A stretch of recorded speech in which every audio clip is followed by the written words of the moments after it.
Welcome everyone, and thank you so much for joining us today. My name is Courtney Gardner, a Partner Marketing Coordinator here at Proficient, and I'm excited to be moderating today's webinar, Power Business Insights with Machine Learning and Oracle Analytics. Time permitting, we'll have a Q&A session at the end of the event, so please type your questions into the Q&A tab located to the right of your screen, and feel free to do that at any time. Two questions often come up with our online events. Can I get a copy of the slides and a link to the recording? The answer to both questions is yes. We will email you with information on how to access both the slides and the recording following today's event. Now, without further delay, I'd like to hand it over to our speaker, Mazen Manassa, to go through our agenda. Mazen? Thanks, Courtney, and welcome everyone to this session today. So this session is going to be focused around Oracle Analytics, primarily Oracle Analytics Cloud, OAC, I'm going to refer to it, and how to leverage machine learning capabilities within OAC. So a few words about myself. Mazen Manassa, I'm a Business Analytics Director in the Oracle practice at Proficient. Have been with Proficient over 13 years, doing BI, data warehousing type projects. And prior to that, started my career at Oracle in Oracle BI development team. Our projects at Proficient for analytics range from assessment type project strategy and roadmap development for our clients to really full-scale implementation and enterprise-level BI projects. So the agenda for this session is going to be, I'm going to provide a quick introduction about who Proficient is, so you know who we are, and then go through the typical steps that a business analyst would normally go through in order to do data discovery and analysis type project. I'll talk about the different types of machine learning models that are built into OAC and are available for us to use. And then I'll talk about the typical workflow to implement ML models. What are the things that you need to be aware of? And I'll end the session with some demos of different things that I'll be talking about throughout this session, and we'll wrap it up with questions at the end. So a little bit about Proficient. We are a consulting firm founded in '97 and publicly traded on the NASDAQ. Our revenue for this year is projected to be over 700 million. And we're located in over 40 locations across the globe. We have so far grown to over 6,000 colleagues. And I want to mention that our repeat business rate, 90%. 90% is our repeat business rate. It means that our engagement with our clients is typically not in to go take them live and implement a successful project, but to make sure they're successful throughout, way after they go live, and really support them on their journey. I want to mention that we have alliances with major technology vendors. So I myself am up for the Oracle practice, but we do have partnerships with other vendors such as Microsoft, IBM, OneStream, Informatica, and several others as well. We have major presence across North America, but we also have presence in other parts of the world in our development centers, both nearshore and offshore in Latin America, Europe, India, and China. So we're able to kind of scale efficiently and effectively to start those bigger projects in a cost-effective manner. And a few more words about our Oracle practice. Our Oracle practice at Proficient, we have an Oracle Platinum partnership with Oracle, and we do have expertise siloed in different areas, including ERP, supply chain, HCM, EPM, analytics, and training. So if you book training with Oracle University, we are able to deliver that training to you in our center. And we do have specializations in different industries such as healthcare, manufacturing, energy, and others. All right, so that's who we are. And so if we dive into really what does it take to perform data discovery and analytics? So this is kind of the precursor or the preparation that needs to happen before we start doing predictions and machine learning models. And this exercise really consists of 4 main steps. So step 1 is to do data discovery, and then data preparation, analysis, and the 4th step is where we start doing really prediction and deploying those ML models. So at the first step, when we're discovering data, we're able to connect within OAC or Oracle Analytics to different data stores, data sources. So these can be applications, databases, or data lakes. to ingest data into OAC. So for example, from here, as an end user, you can directly connect to Fusion Cloud applications, or for example, if you're in HR, Taleo for getting your requisitions into OAC. You can connect to Salesforce or data warehouse. You can directly connect to data warehouses and replicate data. So the first step really is to ingest data in, and also as part of discovery, I would say, as an end user, you would also be responsible to maintain what we call the artifacts, the projects, the connections, the data sets, and the data flows. So these are the things that as an end user you can create yourself and maintain. And these artifacts can be shared with others. So suppose you're collaborating with other people on your team, you can make those shared across your team. And you can also download them locally to your computer. If you want to work on them offline mode, you can do that as well.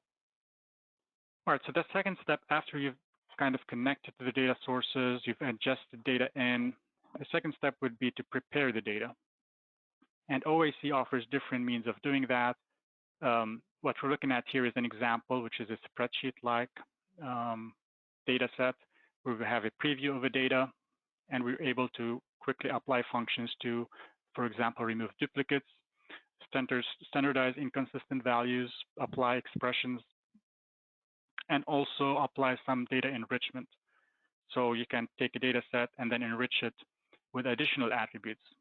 For example, if you look at the right side of the screen, there's data enrichment here for the geographical data. So if you have addresses, zip codes, states, you can enrich that geographical data with additional standard type information about those geographies. Also, as part of data preparation, we can leverage the data flow capability within OAC. So what data flows are, they're those intuitive data transformations that are kind of drag and drop type transformations that allow you to join different data sets together, apply filtering transformations, and then store the data in a target. So once you've done with the transformation, you would end up loading data into either a data set within OAC itself. So that's kind of a storage area within OAC called a data set, or a database. If you want to load, if you're dealing with larger volumes of data, you can load that in a database, or even in an Essbase cube. So if you're using Essbase for your other functions, you can also create cubes from within an OAC data flow. And one thing I want to mention about data flows is that it leverages the native execution engine of the data store. So if you're using an Oracle database, for example, to load data sets and to extract data from different tables, it's going to leverage the power of the Oracle database to run that transformation. If you're using data from files, it's going to leverage the power of Spark to perform those transformations in an optimal manner. So that's a native capability of OAC that allows you to prepare the data before starting to do predictions and ML. All right, so we talked about data flows, and what's important about doing the data flow is to be able to run it in a periodic manner. So you don't want to redo the same work manually over and over again. So it's important to be able to schedule those and get them running on a frequent basis. We can schedule these and sequence them together. So if you have multiple data flows to load data from different sources, different tables in a certain order, they can be sequenced and scheduled to run accordingly. Now, I want to mention that it's important to be able to do that with machine learning because the machine learning models that we end up creating, they become stale with time. So we want to be able to keep those models up to date. We're going to train them based on our historical data. So, but the historical data becomes stale with time. So we want to be able to make the data flow automatically running. So it would retrain the model. The same model would be retrained and retweaked based on the latest historical data. And to give you some examples of where you may want to use these data flows, for example, if you're analyzing customer buying patterns, you would want to look at your CRM system where you have your sales orders but also at the same time can get data in from your website, for example, or your mobile app. So you're analyzing the user interactions on the website together with your sales orders to figure out how efficient the e-com website is. Like how many clicks does it take for someone to browse around before they actually buy a product. Another use case would be, for example, in HR, if you want to track employee progression from the time they are candidates in Taleo, for example, all the way to their career progression in HCM, you would use data flow to mesh up your talent acquisition data with your HCM's data to kind of perform analysis on both together. So just some example of how you may want to use data flows and get that data flow scheduled to run automatically.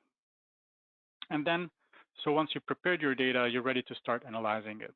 And the first type of OAC machine learning capability is really drag and drop into canvases and visuals that you may already have. So these are automatic charts that are created with machine learning built into them. And if you look here at the upper right of the screen, upper right side, there's some built-in functions, the clusters, outlier detection, and then forecasting. I'll demo that to you towards the end, so you can have an idea of how you can drag and drop these ML functions onto your charts to generate rich insights. And then the second type of OAC ML capability is accessible by what we call the OAC explain feature. So if you have a big data set and it's hard to figure out, to detect patterns or figure out what's going on with the data, you would use the explain feature to automatically generate visualizations and statistics about that data set. And it's particularly useful if you have a lot of attributes. If you have a file with several columns, many attributes, this will definitely help with the analysis. So the way this works is you're not really running any machine learning functions yourself. It's kind of happening in the background, the outlier detection, the anomaly detection. All this will happen in the back end and then come back to you with results. And I'll show that to you here in a bit. So to give you an example of how this may be useful, if you want to analyze employee performance with attributes about the employee, maybe describing the recruiting source where that employee was hired from, the manager, the region, and several other factors. So we can use the explain feature to explain employee performance. So that could be an attribute coming out of the HCM system, and see how that correlates with other factors that are contributing to better employee performance. This could be maybe, for example, by region, by the channel they were hired through, and several other attributes that may be in that data set. Okay, and the fourth step really in this whole exercise is to really start doing the predictions, so more advanced type of analytics. So one way to do that, there's several ways, and one way to do that is to use the data flows to perform forecasts.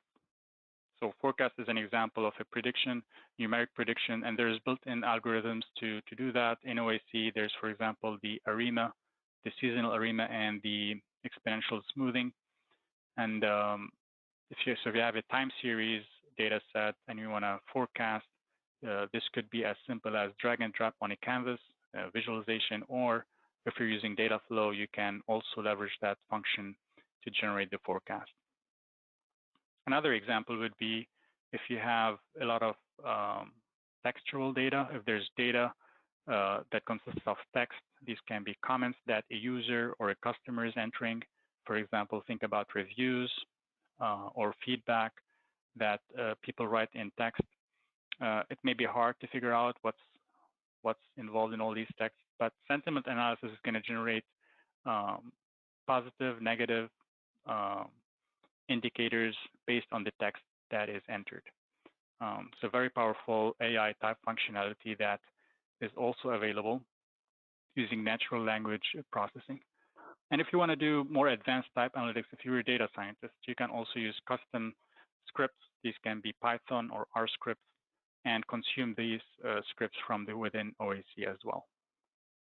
Okay, and also as part of the step 4 we're referring to here, which is the prediction, we can go through the full exercise of building a custom machine learning model. So you can train a model based on your data set. You would look at the score of the model. You may want to tweak it and retrain it. And then when you're happy with the model that's generated, you can start applying to your new data sets as they come in. So to do that, we would use a data flow in OAC to build a machine learning pipeline. So that would first create the ML model based on the historical data. And we would kind of look at the score of that and then apply that to the new data that starts coming in. And there's different built-in ML algorithms, as we see here towards the bottom of the screen. There's the numeric prediction. There's the multi-classifier algorithms. There's the train binary classifier, train clustering. And within each of these categories, there's different statistical algorithms that we can choose from. So I'll demo that here in a bit.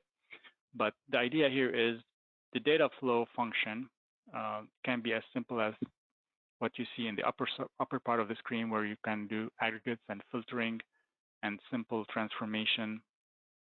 But it can be as complex as training a machine learning model, as you see towards the bottom side of the screen. And so if we want to think about an example of what we want to use a custom ML model for, if you're in operations and you want to analyze your projects, you can use the ML function to train a model to figure out which projects are going to go over budget. So before that happens, based on the staffing of the projects and how they're managed, you can use an ML model to predict which project is going to go over budget. Or if you're in sales, you can apply ML models to predict which pursuits or which opportunities have a higher probability of winning. All right, so now I'm going to give you a little bit more details about those built-in machine learning models that come with OAC. And they consist of 3 main categories. The first part is the supervised learning and the numeric prediction type ML models.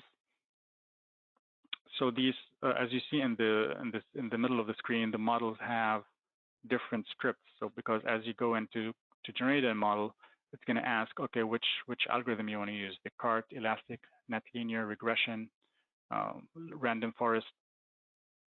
So what you can do really is you can generate multiple ML models using different algorithms, and you can then score each one of them and compare which one would be more adequate for your data.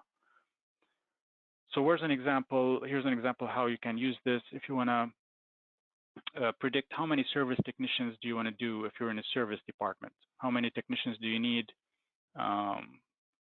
over the next few months in order to keep up with the anticipated sales of the different products.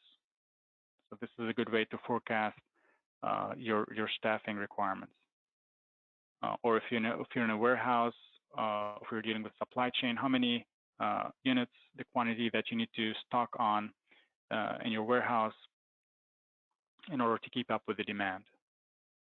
All right, so we looked at supervised learning, but also within supervised learning models. And these are supervised learning because we know what the outcome is. So if we can predict what the category that we're trying to predict is, we know the categories,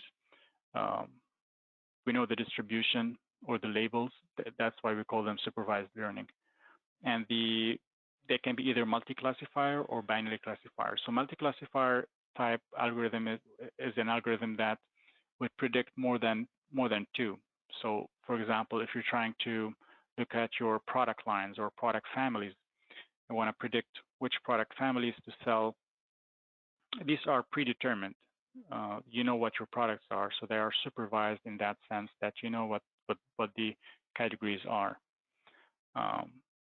And we'll talk about unsupervised in a bit here. But within supervised, the multi-classifier would be something where you're predicting more than 2 things. For example, if you're analyzing career progression or recruitment selection ratios across different diversity categories.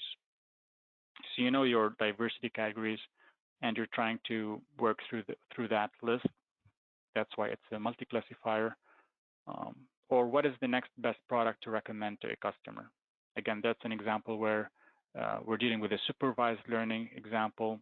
You have a list of the products that you produce or you sell, and you're trying to predict which ones are the next best thing to predict, next best thing to promote to a customer.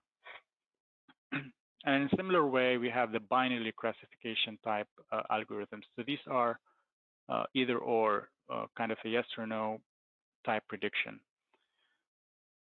And they use, again, you see under scripts, there are different algorithms that we can choose from. But just to give you an example, so you can analyze the likelihood of promotion or attrition of employees based on their performance and comp attributes. So that's a kind of a binary type prediction because it's either yes or no for those attributes we're trying to predict. Or another example would be which customers are more likely to renew your service. So again, a yes or no type question. So that's why these algorithms are more of a binary classification type models. And then finally, there's the unsupervised learning algorithms, and these are clustering type examples. There's hierarchical clustering and k-means algorithm built into OAC to choose from. Now, these are unsupervised because we don't know the groupings ahead of time. We don't know how we want to group the customers or the users or the employees, whichever groups we're dealing with.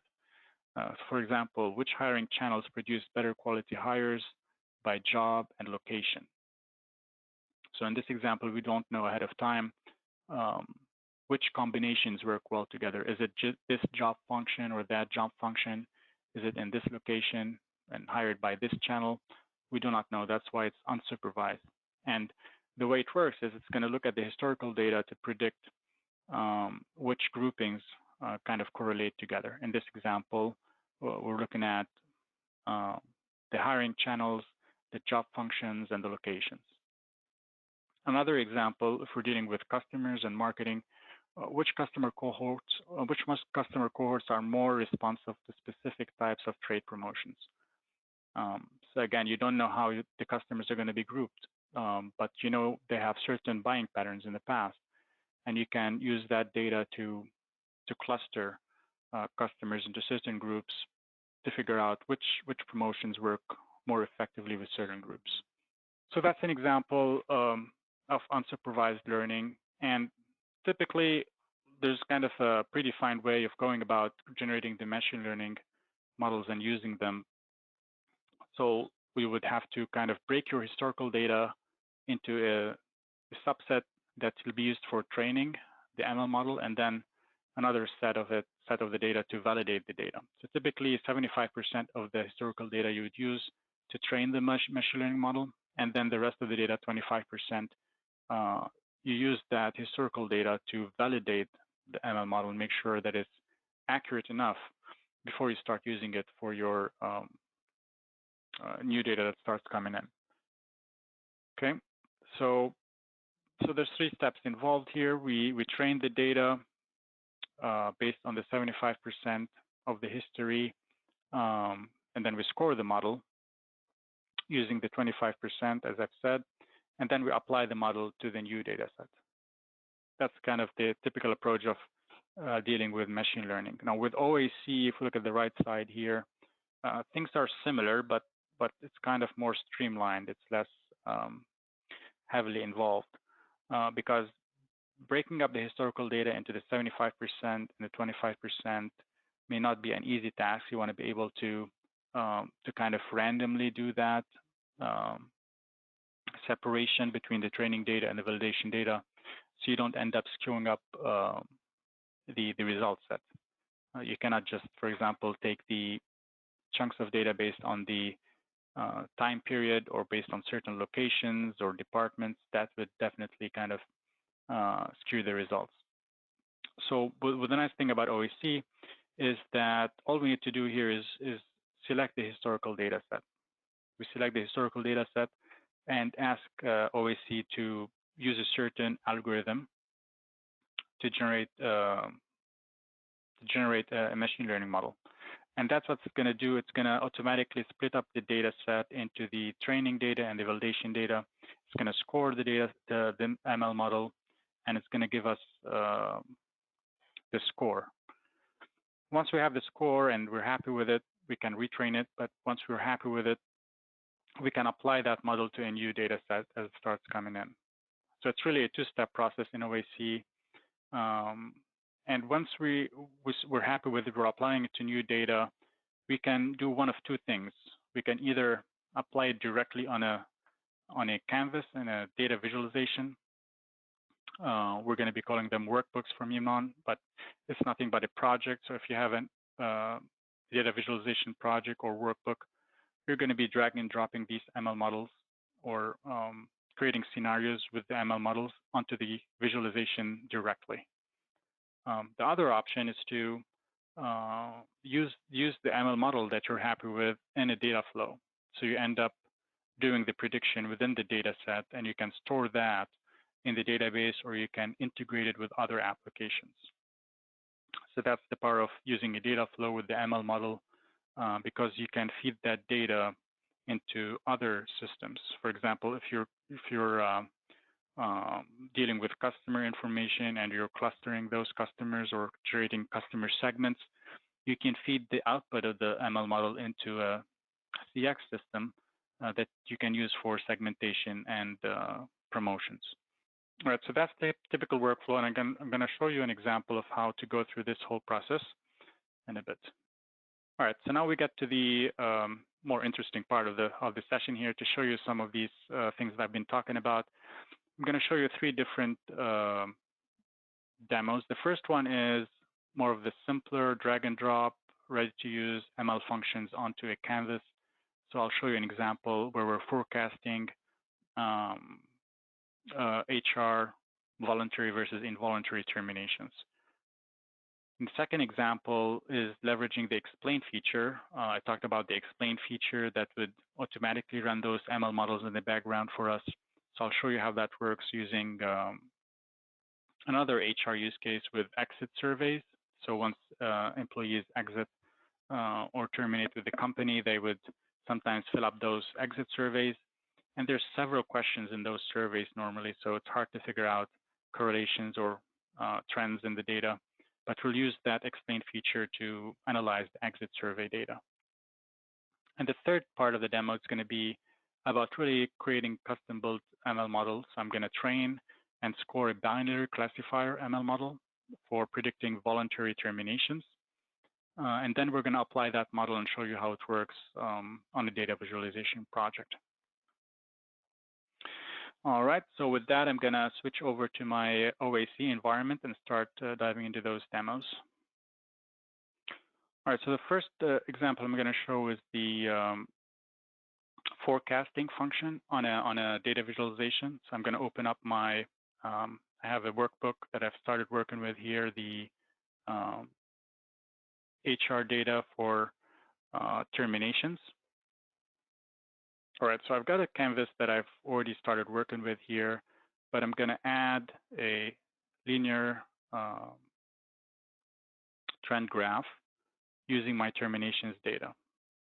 So I have a consolidated terminations data set here.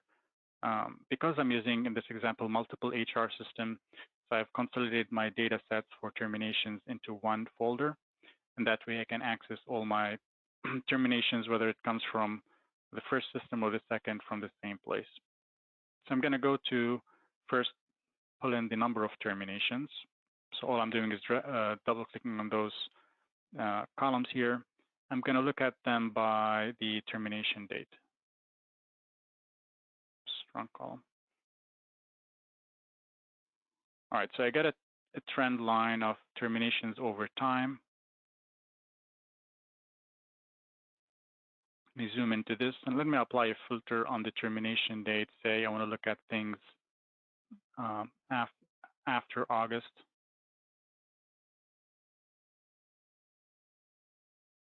So I get a trend of terminations over time, but it's hard to tell what's going on with these with the trends. So all I have to do is figure out a trend. Is it going up or down? I can right click and say add statistics, and then trend line. And we can say, okay, it's slightly heading upwards over time. But now what if I want to differentiate my voluntary versus involuntary terminations? I'm going to go down and add in the termination action. So now it gives me that the involuntaries, which are the blue line, are slightly trending upwards, but the orange line, which is the voluntary terminations, are kind of stable or slightly going down over time. Okay, and then what if I want to forecast here? So the easiest way to forecast is to right-click and add statistics, and then add a forecast. So the forecast is really defined by those definite attributes down here to the bottom left. And because this is a daily trend, the period is number of days. So it means 3 days, but I'm going to increase it to 30 days. So you can see a 1 month worth of forecast. And you can see the shaded area here added is really the forecasted terminations. You can see the voluntaries are trending up in the future, and the voluntaries are heading down. And currently it's using the seasonal ARIMA, which is a great forecasting model when there's seasonality in the data set. For example, if you have different type of operations during holiday season or during summer season, would recommend to use the seasonal ARIMA. But you can use either, you can also use the ARIMA or the exponential smoothing ETS algorithm that are normally used for forecasting of time series. Okay, so in a similar way, we can also apply outlier detection or clustering algorithms from right within the canvas itself. Okay, so still no coding, no machine learning model generation, all built into the canvas. All right, so the second type I'm going to demo here is the explain feature. I'm going to go out from here and go to my other data set, which is the exit surveys.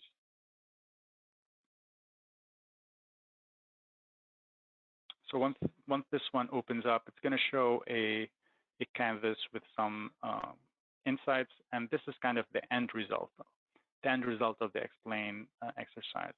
But to show you how it's going to work, I'm going to go to a blank canvas. And if you look to the left here, we have the folder called exit survey. And this is really the data set, which is the summary of all the surveys that the employees have filled out. And there's tons of questions in here. There's so many questions about what they like, what they dislike. And so what if I want to focus my analysis on one of them, which is the recommend to others, whether they recommend the company to others or not. So all I have to do here is right-click on that attribute or that question of the survey and say explain.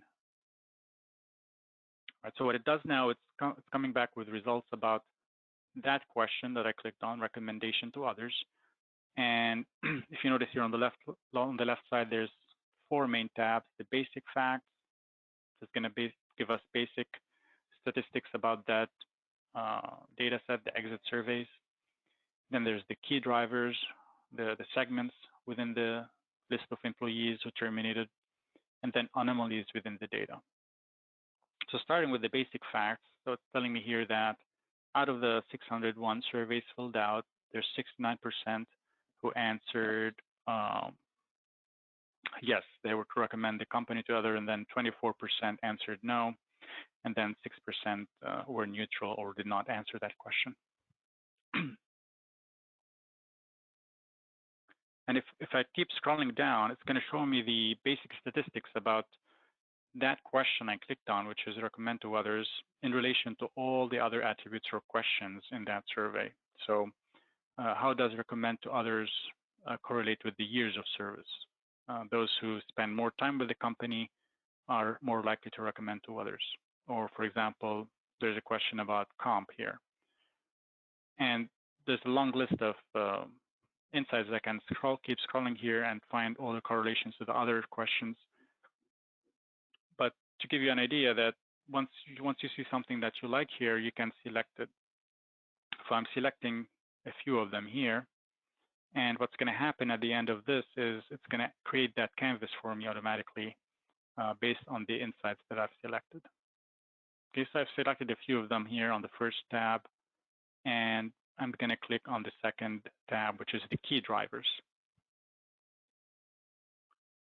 And so if I want to focus my analysis on those people who answered no, who would not recommend working for the company to other people, so I've selected no now. I'm just going to run those algorithms in the background and come back with the most contributing factors or attributes that affect people's decision to say no. So there's so many questions in the survey, as I've said, but it's pinpointed for me 2 questions or 2 things that would affect people's decision on that question. The first one is obstacles, which is question number 10. If there's any obstacles to their career progression with the company. And then the second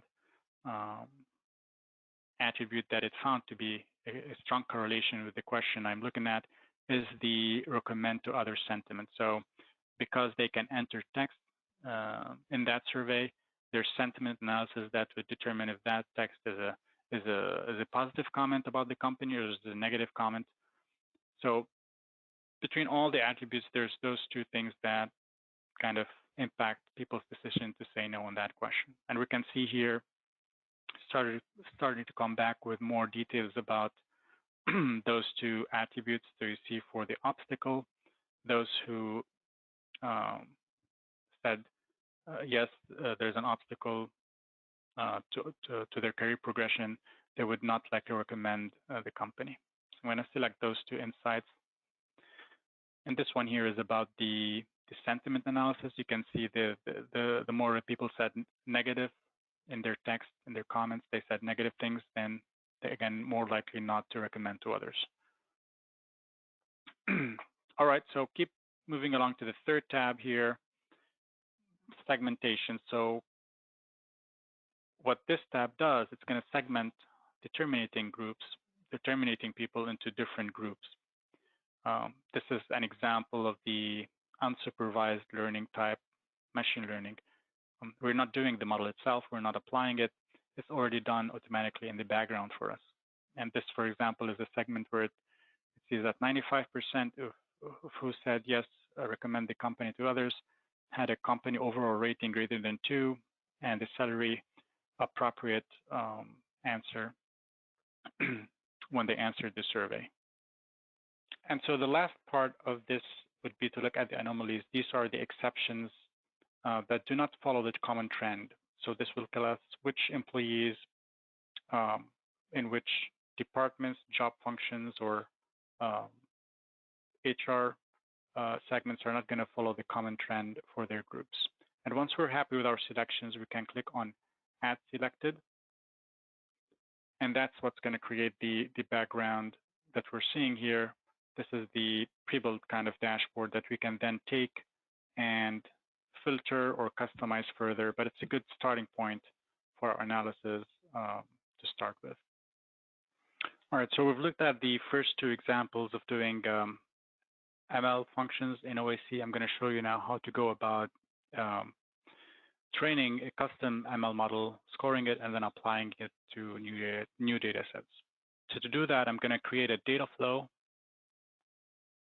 And in this example, I'm going to be using the consolidated terminations data set to predict voluntary terminations. So what we're looking at here is the data flow development canvas, and I have a preview of the data set down below. And on the left side, I've got the different operators that I can use to perform transformation. So because this is a consolidated data set from multiple HCM systems, I have a source column that I'm going to filter on. And if I look at my source column, it's going to tell me that, okay, some of the data is from EBS, some of it is from HCM Cloud. But I want to make sure that the data is clean that I'm going to be using for the training exercise. I'm going to remove anything that is a null value to make sure that I'm only using the valid records in that data set.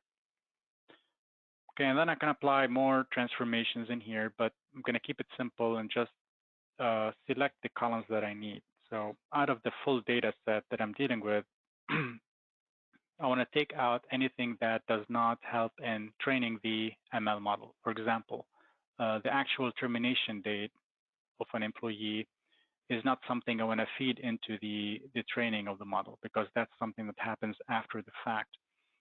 So I'm going to also exclude the years of service. And let's go through the list here, but I want to keep the job function, the title, the business unit. These are things that are all good to kind of look at when we want to predict termination. But I can remove the person number or the user ID, because these are specific identifiers that do not really contribute to the prediction of future behavior.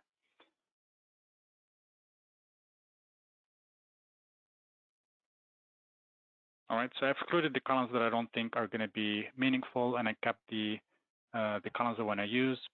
And the next step for me is to use the algorithm to create what is called here a binary classifier. So I'm going to train a binary classifier using the naive Bayes algorithm, and I can choose from one of the other algorithms, but I'm going to pick this one for now. And what's going to ask me to do now is select the target. So because I'm predicting the termination action, I'm going to use that column as the target for my prediction.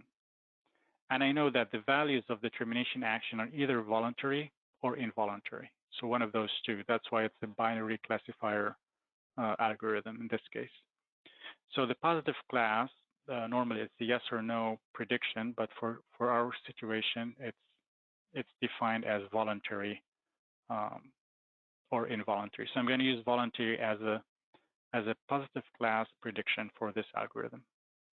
I'm going to leave everything else as is by default, but if you're statistically savvy, you're interested to tweak those parameters, you can do that.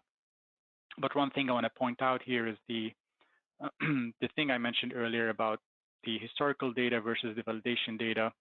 I talked about a 75%, 25% breakdown of the historical data. In this case, it's using 80%. So the trained partition percent is 80%, and then the remaining 20% would be for the validation and the scoring. Right, so that's all I have to do to define my machine learning parameters. And then the final step is to save it. So I'm going to save the model here as voluntary prediction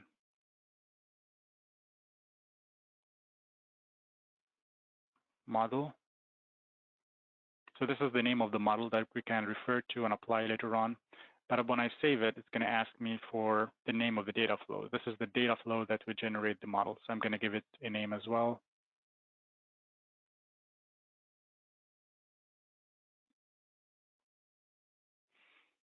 Okay. So at this point, I've generated the data flow. I have the name or a placeholder for the model, but I haven't actually ran it yet. So I'm going to hit the run button here. And now it's actually looking at the historical data. It's going through that exercise of using 80% of the history to train the data and then train the model, and then the remaining 20% to validate the model. And it's also scoring the model. All that is happening at this point. And once it's done, we're going to go to the generated model, and we're going to look at its quality or its statistics to look at this, the accuracy of it. So this should be, it's already done. It says the data flow is complete.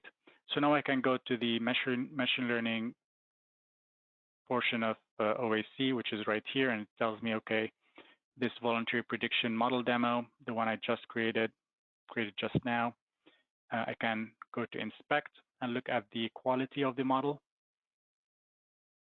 And it gives me the model accuracy 65%, precision 81%, and some more details about the scoring of this model.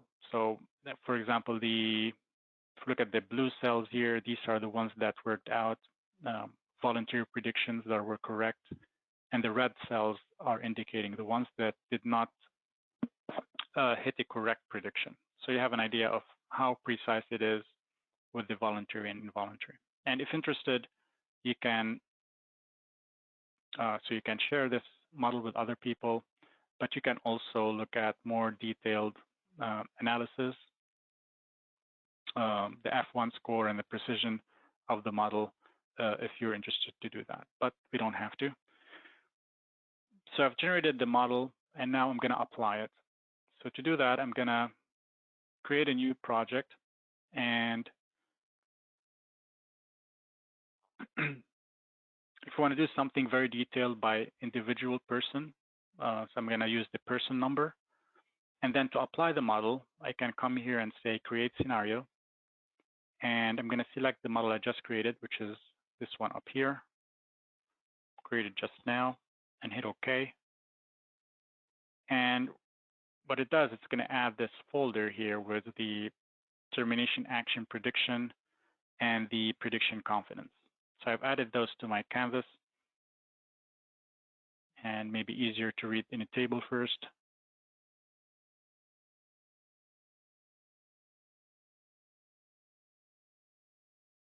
Okay, so it's telling me by person, what is the termination action prediction, whether it's that person is expected to voluntarily terminate or involuntarily, and the prediction confidence for that prediction. But this is very detailed, and it may not be a good way to look at things at the granular level, but if I sum it up at a higher level, let's take a look at that, what that would look like. So I'm going to look at it by country.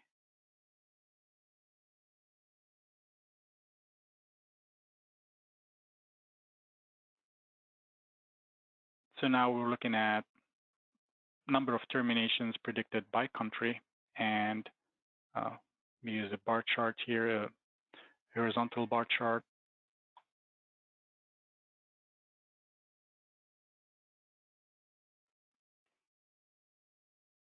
So we're able to see the predicted numbers, both for voluntary and involuntary by country, and I can zoom in here. And we can easily pinpoint, for example, certain countries where the voluntaries are trending higher than the involuntary. For example, in Norway, that's the case. Great Britain, we got more involuntary predicted to terminate.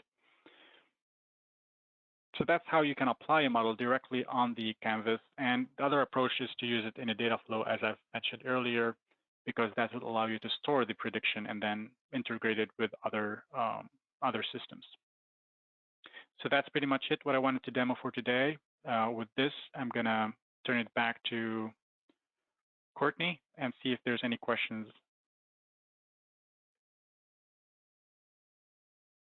All right, thank you, Mazen. So as a reminder, we're going to open the call to any questions that came in during today's event. If you haven't had a chance to ask any questions, feel free to pop them into the Q&A window. So we can go ahead with the first question here. So does this support external ML models that were created in R scripts? Yeah, so for if you have your own scripts, there's a couple different ways of going about it. And it depends really if you're using cloud or an on-prem version of Oracle Analytics. So for OAC, because you cannot upload files to the file system, it's an Oracle managed system, you'd have to go through the Oracle database. You can have your own R scripts and an Oracle database machine learning model, and then import from the Oracle database to OAC and use that. But if you have OAS, which is an on-premise version, Oracle Analytics Server, or even the classic version, the older OACs, they support uploading R scripts directly. So you would have either option of using the Oracle database machine learning models, or uploading directly through the OAS custom. There's an R script custom model that you can create directly. Yeah. Perfect. Okay, the second question here, how do the data flow functions work for large volumes of data? Yeah, so data flows are not really a full-fledged ETL capability to transform data, but the power of them is that they leverage the data source, the backend engine of wherever you're getting data from. If you're just relying on the OAC data set, which is the OAC native data holder, they support up to 250, I believe 250 megabyte size files. So if you have data up to that file size, you can get along with data flows pretty well. You don't have to have a database, but if you're dealing with larger volumes of data, which normally is the case, then the recommendation is to use a data lake where you can load your data. Like if you're thinking of autonomous data warehouse, you can have your files in the Oracle object storage and then expose them through the autonomous data warehouse as a data lake. And that way OAC can use data flows against those files out of the autonomous data warehouse and pretty scale to much larger volumes of data. So yeah, it really depends on the use case you're using. If you're using large volumes of data, definitely recommend to have a data lake to address that. Okay, great. It looks like we have 2 more questions here. The third one, is there a way to compare different ML models simultaneously? Yeah, so not directly, but you can definitely do whatever I've done, which is to create an ML model, create multiple ML models separately, but then when you want to use them, you can apply multiple scenarios. So the first scenario would be the first model, but then you can apply a separate scenario for each of the different models on the same canvas, and that way you can compare the different predictions using the different algorithms. Hopefully eventually you can do all that together, the one step, but at this point you would have to kind of train each model separately and then apply them together if that's what you want to do. All right, and this is our last question. Can we secure access to prediction models and results by job function or role?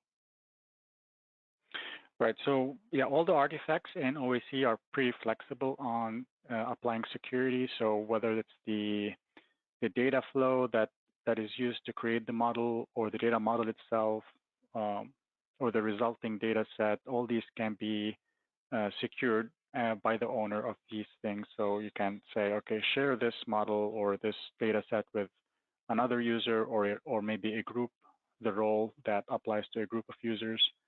So you can definitely, either keep it in your personal folder or share it with others based on roles and users. Yep. Great. Well, thank you so much, Mazen. We'll now close the question and answer portion of today's event. As a reminder, there will be an email sent to you with a link to today's event as well as the slides, so you can review the session again later, or you can share it out with others. So thank you again to Mazen and everyone that joined, and we hope to see you all in the future. Thank you.